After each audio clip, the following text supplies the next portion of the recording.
Gua tuh udah bosen banget nontonin anime romance yang kebanyakan tentang percintaan di sekolah.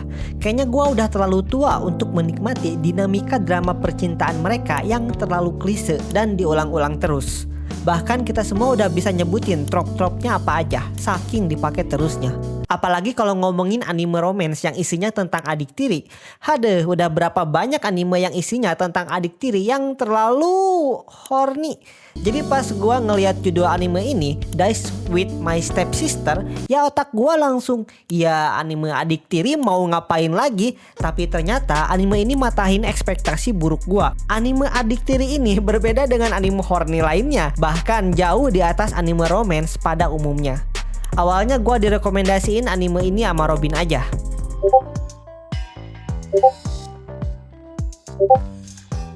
Bukan tipikal anime stepsister. Ah, yang bener.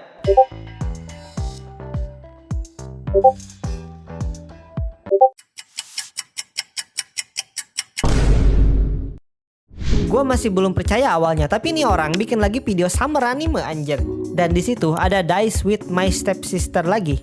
Oke, tadi gue bilang anime Make ini punya karakter paling dalam dibanding sama romance lainnya di season ini.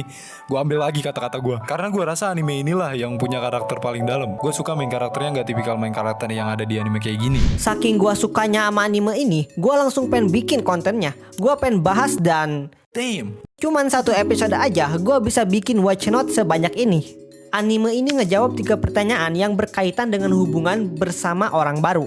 Yang pertama, how it feels. Gimana rasanya ketika kehidupanmu yang sudah lama berjalan dengan rutinitas yang sama, orang yang sama, tiba-tiba harus berubah menjadi rutinitas baru dengan campur tangan dari orang-orang baru. Semua kejadian atau drama yang ada pada anime ini benar-benar berfokus pada rasa canggung dan bingung ketika harus seatap dengan orang baru. Jadi kita gak akan bingung tentang premis ceritanya, kita gak akan dikasih hal-hal mainstream. Karena setahu gua, cuman anime ini doang yang benar-benar ngebahas tema peradiktirian atau keluarga tiri ini. Yang kedua, how to deal with it. Gimana cara ngadepin orang baru itu? Bagaimana kita harus memperlakukan mereka? Apakah kita harus bicara secara sopan dengan mereka? Atau justru kita harus bicara santai aja? Bagaimana kita harus bersikap di hadapannya? Setiap percakapan dalam anime ini dibuat bagus banget. Gua suka banget nontoninnya. Mungkin lu juga pernah ngerasain gitu. Semakin banyak anime yang lu tonton, semakin juga lu bisa ngebedain mana anime yang punya percakapan bagus, mana yang enggak. Contohnya aja di scene ini. Mereka cuman ngobrolin gimana cara bicara mereka. Apakah harus pakai bahasa yang sopan atau justru pakai bahasa yang santai aja kayak ke temen. Percakapan sederhana kayak gitu aja karena di craft sedemikian rupa dan beda dengan percakapan anime pada umumnya, gue jadi betah banget nontoninnya. Di sini juga kalau kita teliti dalam menontonnya, anime Dice with My Stepsister bener-bener pengen nyampain suatu hal penting kepada penontonnya. Hal penting yang berkaitan dengan hubungan antara manusia, yaitu pentingnya komunikasi. Ketika kita berhubungan dengan orang lain, pastilah ada masalah yang timbul. Misalnya, kita gak suka cara dia berbicara dengan kita. Contoh case-nya di sini ini, si adik tirinya gak suka kalau kakak tiri dia ngomong ke dia dengan bahasa yang sopan. Nah, kalau lu ada di posisi cewek ini, apa yang lu lakuin?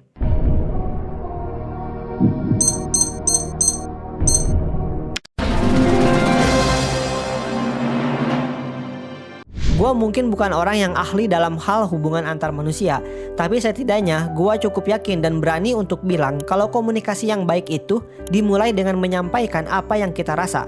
Kita gak bisa berharap untuk orang lain mengerti semua hal tentang kita. Sesuai dengan judulnya yang ternyata gak horny, anime Dice with My Stepsister atau hari-hariku bersama adik tiri ini benar-benar menceritakan keseharian mereka. Masalah-masalah yang timbul adalah masalah yang terkesan sederhana, tapi sebenarnya ada di keseharian kita, apalagi ketika kita harus menghadapi orang baru. Terus yang ketiga, is it possible they have romantic feelings? Apa yang akan terjadi jika kita punya adik tiri yang cantik? Apakah karena kita tinggal serumah, seharian ketemu terus, bakalan ada rasa suka? Anime ini literally mocking tipikal anime stepsister yang biasanya si MC jadi punya rasa ke adik tirinya. Bahkan anime ini nge-mention hal ini di awal-awal episode. Jadi kalau menurut gua ini kedepannya gak bakalan ke arah sana.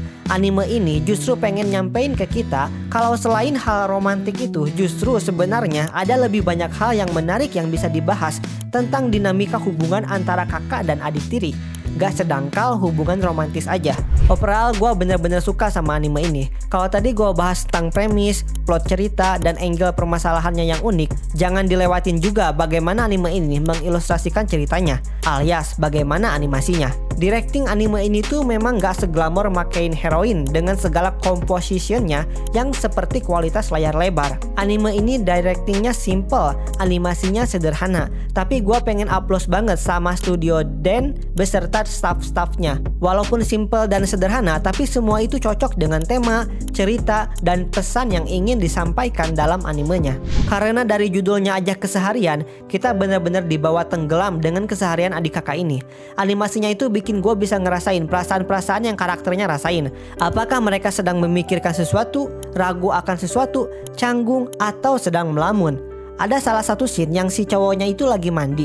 Di situ scene-nya nunjukin atap kamar mandi lebih dari 5 detik. Dan itu hasilnya bukan malah jadi pacing jelek kayak anime-anime sebelah, tapi justru itu ngasih gua sebagai penontonnya untuk ikut bernafas dan merilekskan diri. Atau juga saat si cowoknya lagi ngobrol sama senior di tempat kerjanya, scene nyeduh tehnya aja sampai di close up dan di highlight. Kalau kita lihat sekilas, ngapain coba scene nyeduh teh doang sampai dikasih perhatian yang lebih. Tapi pas gua nontonnya itu bener-bener bikin hati gua rileks aja gitu. Mereka berdua itu kan obrolannya seru dan menarik bagi gua. Scene nyeduh teh itu bikin hati gua makin nyaman lagi. Gua menikmati detik demi detik setiap kejadian yang ada pada anime ini. Drama dan permasalahannya pun secara halus terus-menerus mereka selipkan, sehingga gua gak ngerasa bosen karena nontonin keseharian yang tanpa ada masalah dan flat gitu. Tapi bener-bener dikasih masalah baru dan gua jadi penasaran, nextnya mereka bakalan ngatasin masalah ini kayak gimana. Masa lalu dan kepribadian dari karakternya pun bener-bener dibahas. Bener sih kata Robin, ini anime punya pengkarakteran yang dalam dan niat. Gua bikin video ini sebenarnya cuman pengen bersyukur aja karena akhirnya gua bisa nikmatin anime slice of life dengan tema yang lebih cocok untuk orang lebih dewasa. Lu coba deh tonton aja episode pertamanya dan nanti balik lagi ke sini buat share perasaan lu pas nontonnya kayak gimana. Kalau lu nonton video ini sampai sini dan suka juga dengan anime slice of life yang bisa relate sama orang-orang yang lebih dewasa, mungkin lu juga bakalan tertarik dengan anime Skip and Lover. Anime ini menurut gue punya kualitas yang kurang lebih sama dengan Dice with My Stepsister. Gue pernah bikin video reviewnya. Lu bisa nonton reviewnya di sini.